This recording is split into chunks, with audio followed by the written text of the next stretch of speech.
Sipas normën dhe Index 2025 së përgatitur nga Shërbimi Kërkimor i Parlamentit Evropian, Kosova renditet e 13-ta në botë për nivelin më të ulët të kërcënimeve strategjike ndaj paqes dhe demokracisë, ndërsa zë vendin e parë në Ballkanin Perëndimor për siguri strategjike.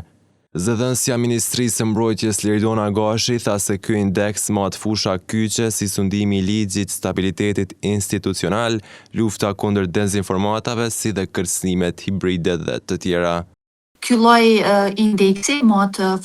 disa fusha kyçe, siç është çështja e sundimit të ligjit, stabilitetit institucional dhe politik, pastaj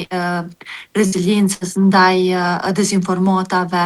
si dhe ndikimeve të huaja dhe po ashtu kërcënimeve hibride dhe presioneve gjeopolitike. Renditja e Kosovës në vendin e 13 pra në mesin e shumë shteteve botërore është një tregues i qartë që Kosova ka shënuar një përparim të dukshëm për sa i përket stabilitetit institucional dhe politik, por gjithashtu në këtë raport, në këtë vlerësim ka ndikuar edhe bashkëpunimi i ngushtë me partnerët ndërkombëtar të sigurisë. Gashi theksoi se përveç aspekteve të sigurisë, Kosova nuk shihet më si një shtet i dalë nga lufta dhe i brisht, por si një shtet me stabilitet të qëndrueshëm për paqe dhe siguri. Përveç aspektit të sigurisë, siç e përmendët edhe ju,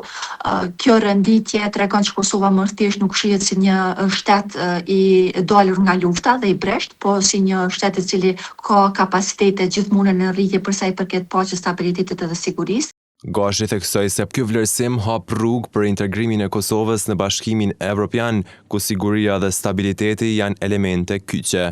Është një sinjal pozitiv për sa i përket integrimeve evropiane, pasi siç edhe dim, në aspektin e elementeve vlerësuese nga ana e Bashkimit Evropian për shtetet aspirante të BE-s, është edhe stabiliteti dhe siguria, dy elemente kyçe që janë vlerësuar në këtë indeks. Sipas Ministrisë së Mbrojtjes, ky indeks vjen si rezultat i faktit se Kosova ka rritur nivelin e sigurisë, duke marrë parasysh marrëveshjet me shtete të mëdha ndërkombëtare, si dhe investimet në industrinë e mbrojtjes, përfshirë fabrikat e municioneve dhe droneve, të cilat e bëjnë vendin më të sigurt.